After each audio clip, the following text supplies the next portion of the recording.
Hello everyone, स्वागत है आप सभी का। इस वीडियो में हम पॉलिटी से संबंधित प्रश्न देखेंगे।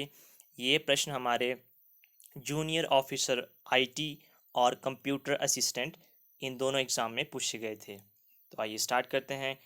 हमारा क्वेश्चन है, fundamental duties are listed under which section of Indian constitution. आपको बताना है जो हमारे मूल कर्तव्य हैं वो भारतीय संविधान के किस अनुच्छेद के अंतर्गत सूचीबद्ध है। इसका जो हमारा राइट आंसर होगा ऑप्शन डी, आर्टिकल 51A। कई बार ये क्वेश्चन पूछा जाता है, तो थोड़ा इस ऑप्शन के बारे में भी जान लेते हैं। जो हमारी फंडामेंटल ड्यूटीज़ थी वो हमारी इंडियन कॉन्स्टिट्यूशन में कब ऐड की गई थी। देखिए, बहुत बार ये क्वेश्चन पूछा गया है, तो इसका जो हमारा राइट आंसर है वो है हमारा, जब हमारा 42वां संशोधन हुआ, जब हमारा 42nd अमेंडमेंट हुआ, तब जाके ये फंडामेंटल ड्यूटीज़ इंडियन कॉन्स्टिट्यूशन में ऐड की गई थी। और जो हमारा 42वां संशोधन, देखिए ये क्वेश्चन भी पूछा गया है, कब हुआ था, तो हमारा हुआ था 1976 में। और आपको याद रखना होगा, जो हमारा इसे ही हम मिनी इंडियन कॉन्स्टिट्यूशन के नाम से भी जानते हैं। ये क्वेश्चन भी पूछा गया है, तो आप ये याद रख सकते हैं। तो आपके क्या क्या क्वेश्चन बने। पहली बात तो कि आपकी फंडामेंटल ड्यूटीज़ कौन से आर्टिकल में लिस्टेड है, तो आपका आर्टिकल 51A। फिर आपसे पूछा जा सकता है वो कब ऐड की गई इंडियन कॉन्स्टिट्यूशन में। आप बोल सकते हैं कि जब हमारा 42वां संशोधन हुआ और तब वो ऐड की गई। और वो कब हुआ, 1976 में हुआ। और जो हमारा 42nd अमेंडमेंट है उसे और किस नाम से जाना जाता है, तो इसे कहते हैं हम मिनी इंडियन कॉन्स्टिट्यूशन। तो इतने क्वेश्चंस यहाँ से बनते हैं और ये पूछे भी गए हैं। बात करते हैं हमारा आर्टिकल 32। इसे ही हम कॉन्स्टिट्यूशनल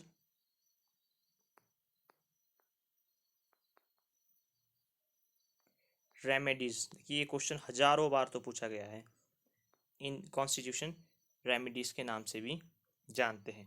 इसी आर्टिकल के थ्रू आप direct on the violation of fundamental rights आप सुप्रीम कोर्ट को अप्रोच कर सकते हैं। और इसी आर्टिकल को ही सोल ऑफ आत्मा, जिसे हम कहते हैं सोल ऑफ इंडियन कॉन्स्टिट्यूशन भी कहा गया है। और ये किसने कहा था, ये भी देखिए क्वेश्चन पूछा गया है, तो उसे कहा था B.R. अम्बेडकर। ठीक है, तो इतने क्वेश्चन आपके यहाँ से बनते हैं। और ये आपका आर्टिकल 40, ये आपका पंचायती राज से रिलेटेड है।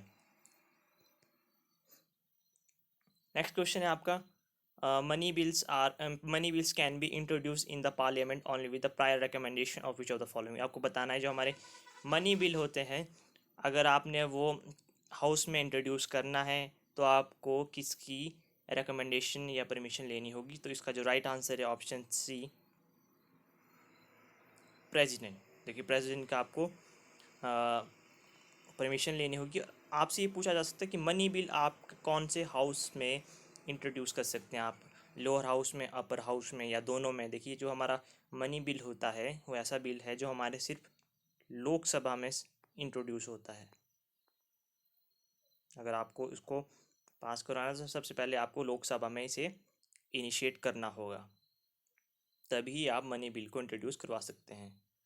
और मनी बिल का आर्टिकल कौन सा है, article 110, article 110। Finance commission is and, आपको बताना वित्त आयोग क्या है। ये एग्जीक्यूटिव बॉडी है, स्टैच्यूटरी बॉडी है, कॉन्स्टिट्यूशनल बॉडी है, नन ऑफ दिस। जो हमारा फाइनेंस कमीशन है हमारा कॉन्स्टिट्यूशनल बॉडी है। कॉन्स्टिट्यूशनल बॉडी का मतलब क्या है कि ये पहले ही हमारे संविधान में इसका उल्लेख है, पहले ही संविधान में इसके बारे में चर्चा है। और कौन सा, जैसे हमारे कमीशन फॉर SC ST हो गया, आपका UPSC हो गया। ठीक है, तो ये आपकी सभी कॉन्स्टिट्यूशनल बॉडी है। और अगर आप बात करते हैं हमारी एग्जीक्यूटिव बॉडी, जैसे तो हमारा तो नीति आयोग वगैरह, ये हमारी एग्जीक्यूटिव बॉडी है। स्टैट्यूटरी बॉडी में आपका जैसे हमारे NHRC, national human right commission, ये हमारे आते हैं। और बात करते हैं फाइनेंस कमीशन का, तो फाइनेंस कमीशन से रिलेटेड आर्टिकल क्या है, ये बार बार पूछा गया, आर्टिकल 280।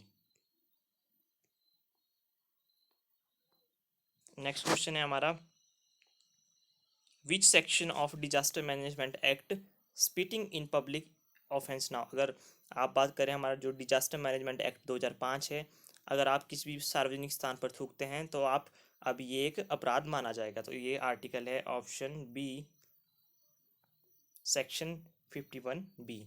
ये क्वेश्चन भी पहले पूछा गया है कि जो हमारा डिजास्टर मैनेजमेंट एक्ट है वो कब आया था, तो आया था हमारा 2005 में। तो ये भी आप याद रख सकते हैं। नेक्स्ट क्वेश्चन है directive principles are of state policies are justiciable, non justiciable, या some are justiciable and some non justiciable. इसका जो हमारा राइट आंसर है ऑप्शन बी, नॉन जस्टिफिकेबल। और एक मैं बताना आपको भूल गया कि जो हमारा फंडामेंटल ड्यूटीज़ है वो हमने कहाँ से लिए। फंडामेंटल ड्यूटी हमने रशिया से लिया, जिसे हम पहले USSR भी कहते थे। और कौन सा कमीशन था, वो हमारा स्वर्ण सिंह कमीशन था। उनकी रिकमेंडेशन पे ही फंडामेंटल ड्यूटीज़ ऐड की गई थी। तो ये भी आप याद रख सकते हैं। Who appoints the finance commission, आपको बताना फाइनेंस जो वित्त आयोग की नियुक्ति कौन करता है। तो इसका जो राइट आंसर है option C, president. Which is a permanent body, Vidhan Sabha, Vidhan Parishad, Lok Sabha या राज्यसभा। परमानेंट बॉडी का मतलब है कि वो एक डिसॉल्व नहीं होती है। तो इसका जो हमारा राइट आंसर है ऑप्शन डी, राज्यसभा। देखिए लोकसभा का क्या है, आपके 5 साल बाद इलेक्शन होते हैं। अगर आपकी सरकार 5 साल तक अपना कार्यकाल पूरा करती है, या तो वो सरकार बनती है, ठीक है, या फिर कोई दूसरी सरकार बनती है, तो मतलब वो परमानेंट बॉडी नहीं है, ठीक है। और 5 साल बाद उसे फिर से बनना होता है। राज्यसभा का क्या है, वो आपकी इसके लिए कोई इलेक्शंस नहीं होते हैं, ठीक है, वहाँ पे नॉमिनेशन के थ्रू ही जाते हैं। और यहाँ पर ये हमेशा ही चलता रहा, मतलब एक परमानेंट हाउस है। और इस राज्यसभा को ही हम अपर हाउस के नाम से भी जानते हैं, लोकसभा को ही हम लोअर हाउस भी कहते हैं। तो ये थे हमारे जो पॉलिटी से रिलेटेड प्रश्न थे। होपफुली आपको क्वेश्चंस पसंद आए हो, सॉल्यूशन पसंद आया हो। अगर आपको पसंद आया है तो आप वीडियो को लाइक कर सकते हैं, वीडियो को शेयर कर सकते हैं अपने दोस्तों के साथ, और चैनल को सब्सक्राइब भी कर सकते हैं। Thank you so much.